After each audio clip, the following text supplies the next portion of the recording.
사실상 전술핵 배치 효과가 있다. 그래서 MBC 뉴스 이걸 보면 내가 한번 이거 들어보고 합시다. MBC 뉴스 이게 아주 재밌어요.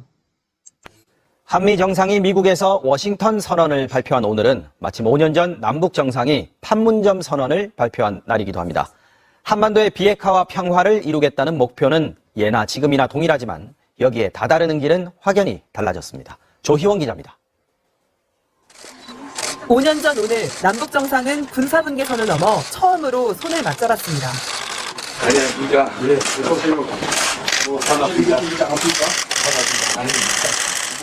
도보다리를 함께 걸으며 담소를 나눈 두 정상은 평화의 집에서 정상회담을 한 뒤 한반도 비핵화와 개성 남북 공동연락사무소 설치를 담은 판문점 선언을 발표했습니다.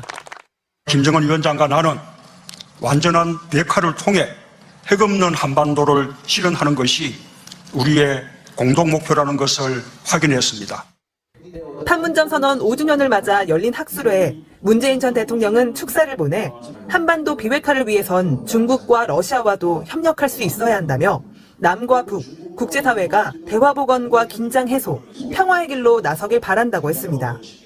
미국 방문에서 사실상 미국과 핵 공유를 성과로 내세워 강조한 윤석열 정부의 대외 정책과는 상반되는 메시지입니다. 상대방의 선의에 기대는 가짜 평화가 아닌 압도적인 힘의 우위를 통한 평화를 달성하기 위해 양국 간 확장 억제를 획기적으로 강화하기로 했습니다. 국민의힘은 핵 없는 한반도, 종전선언 같은 장밋빛 청사진으로 가득했지만 5년 후 상황은 악화하기만 했다고 비판했습니다. 5년 전 그날은 평화를 공짜로 얻을 수 있다는 망상에 빠진 가짜 평화쇼에 불과했습니다. 평화는 강력한 힘으로 지킬 수 있다는 당연한 이치를 다시금 깨닫고 있습니다. 민주당은 한반도 평화를 완성하지 못한 데 무거운 책임감을 느낀다며 힘의 논리가 다시 지배하는 한반도로 향하는 것에 반대한다고 밝혔습니다. MBC 뉴스 조희원입니다. 네. 그러니까 2018년 4월 27일 날, 그리고 그 5년 후인 2023년 4월 27일 날, 전혀 다른 방식으로 이 한반도를 생각하게 됐죠.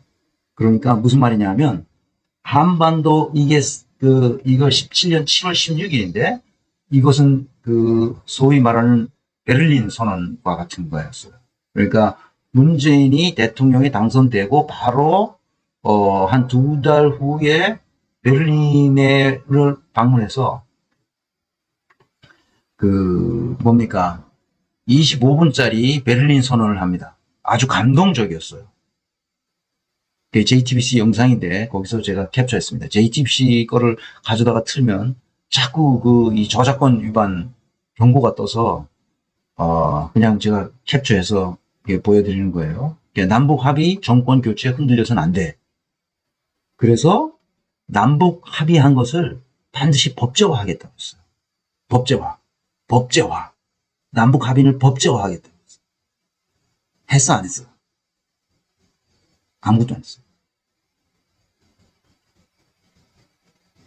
그리고 5년 후에 한국에서는 그러니까 이런 판문점 선언을 4월 27일 날 했는데 뒤에서 틀어드리겠어요. 판문점 선언은 진짜 역사적이고 위대한 선언을 했어요.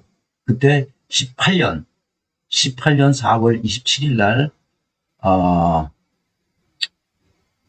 판문점 선언을 했죠. 김정은 만나서 선언했던 것을 제가 한 10분짜리로 요약했는데요. 그걸 한번 들어보시면 얼마나 가슴이 뜨거워지는지 알 수가 있습니다.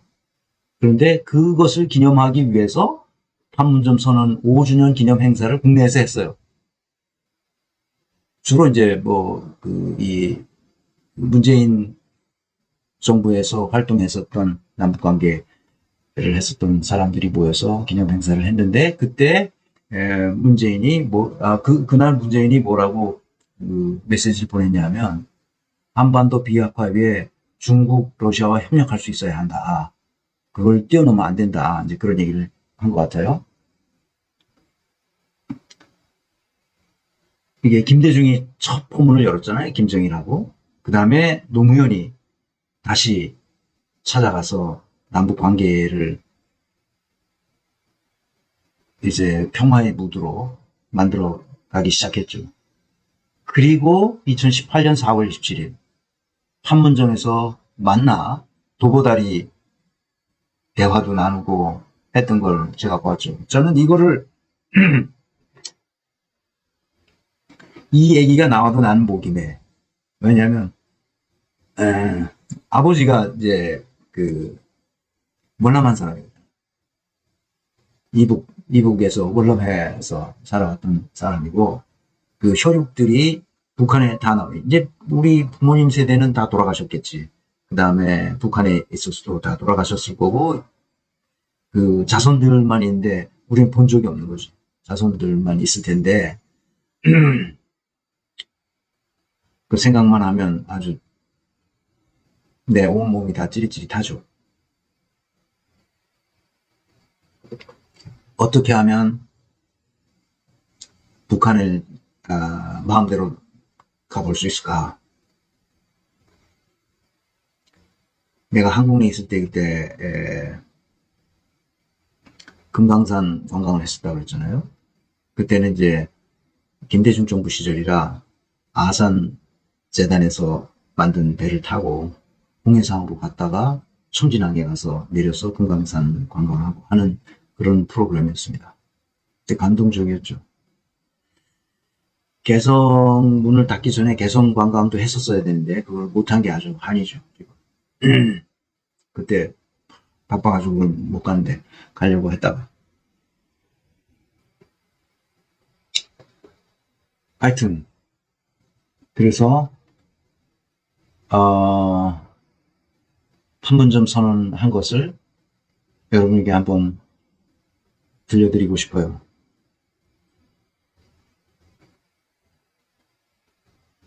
한 10분짜리입니다.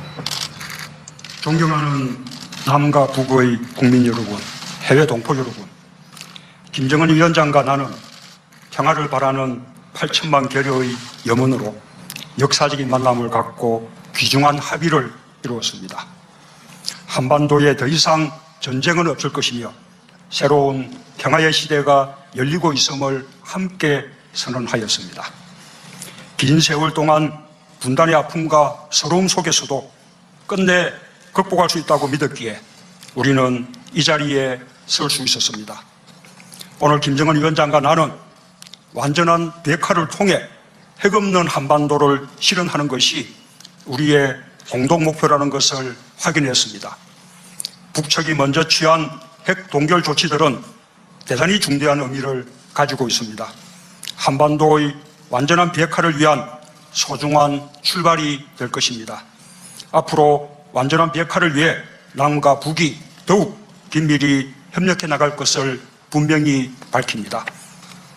우리는 또한 종전선언과 평화협정을 통해 한반도의 불안정한 정전체제를 종식시키고 항구적이고 공고한 평화체제를 구축해 나가기로 합의했습니다. 한반도를 둘러싼 국제 질서를 근본적으로 바꿀 수 있는 매우 중요한 합의입니다.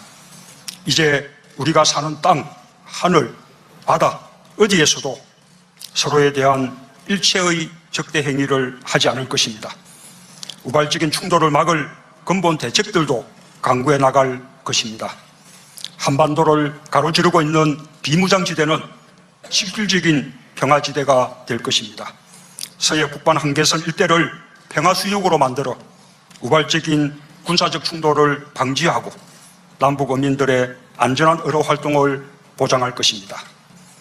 나는 대담하게 오늘의 상황을 만들어내고 통큰 합의에 동의한 김정은 위원장의 용기와 결단에 경의를 표합니다.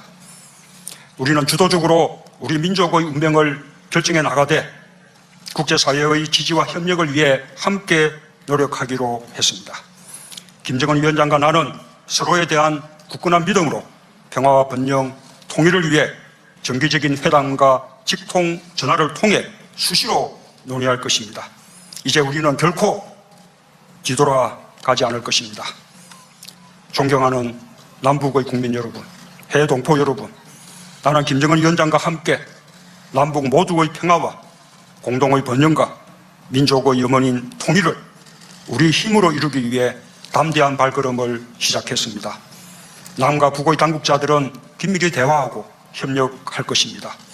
민족적 화해와 단합을 위해 각계각층의 다양한 교류와 협력도 적시 진행할 것입니다. 더 늦기 전에 이산가족들의 만남이 시작될 것이며 고향을 방문하고 서신을 교환할 것입니다. 남과 북의 당국자가 상주하는 남북 공동연락사무소를 개성에 설치하기로 한 것도 매우 중요한 합의입니다. 여기서 14 정상선언의 이행과 남북 경협사업의 추진을 위한 남북 공동조사 연구 작업이 시작될 수 있기를 기대합니다. 또한 여건이 되면 각각 상대방 지역에 연락사무소를 두는 것으로 발전해 갈 수도 있을 것입니다. 오늘 김정은 위원장과 나는 한반도의 비핵화와 항구적 평화, 민족 공동 번영과 통일의 길로 향하는 흔들리지 않는 이정표를 세웠습니다. 김정은 위원장의 통큰 결단으로 남북 국민들과 세계에 좋은 선물을 드릴 수 있게 되었습니다. 오늘의 발표 방식도 특별합니다. 지금까지 정상회담 후 북측의 최고 지도자가 직접 세계의 언론 앞에 서서 공동 발표를 하는 것은 사상 처음인 것으로 압니다. 대담하고 용기 있는 결정을 내려준 김정은 위원장에게 박수를 보냅니다.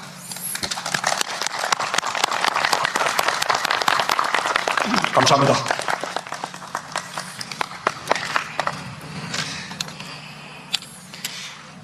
친애하는 여러분, 북과남 해외의 동포형제 자매들, 오늘 저와 문재인 대통령은 분열의 비극과 통일의 열망이 연결되어 있는 이곳 판문점에서 역사적인 책임감과 사명감을 안고 첫 회담을 가지었습니다. 나는 먼저 순회상봉과 회담이 성공적인 개최를 위하여 많은 노고를 바치신 문재인 대통령과 남측 관계자 여러분들께 깊은 사의를 표합니다. 또한 우리들을 위해 온갖 정성과 노력을 다 기울이며 성대히 맞이하여주고 한혈육, 한형제, 한민족의 따뜻한 정을 더해준 남녘 동포들에게 감사의 인사를 드립니다. 북과 남이 오늘 이렇게 다시 두 손을 맞잡기까지 참으로 긴 시간이 흘렀고 우리 모두는 너무 오랫동안 이 만남을 한마음으로 기다려왔습니다. 정작 마주서고 보니 북과 남은 역시 서로 갈라져 살 수 없는 한 혈육이며 그 어느 이웃에도 비길 수 없는 동족이라는 것을 가슴 뭉클하게 절감하게 되었습니다. 이토록 지척에 살고 있는 우리는 대결하여 싸워야 할 이민족이 아니라 단합하여 화목하게 살아야 할 한 핏줄을 이은 한 민족입니다. 하루빨리 온 결의가 마음 놓고 평화롭게 잘 살아갈 길을 열고 우리 민족의 새로운 미래를 개척해 나갈 결심을 안고 나는 오늘 판문점 분리선을 넘어 여기에 왔습니다.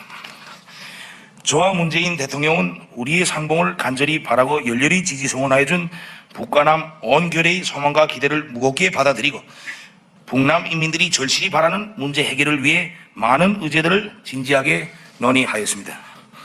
무엇보다도 온 결의가 전쟁 없는 평화로운 땅에서 번영과 행복을 누리는 새 시대를 열어나갈 확고한 의지를 같이 하고 이를 위한 실천적 대책들을 합의하였습니다. 그리고 이미 채택된 북남 선언들과 모든 합의들을 철저히 이행해 나가는 것으로 관계 개선과 발전의 전환적 국면을 열어나가기로 하였습니다.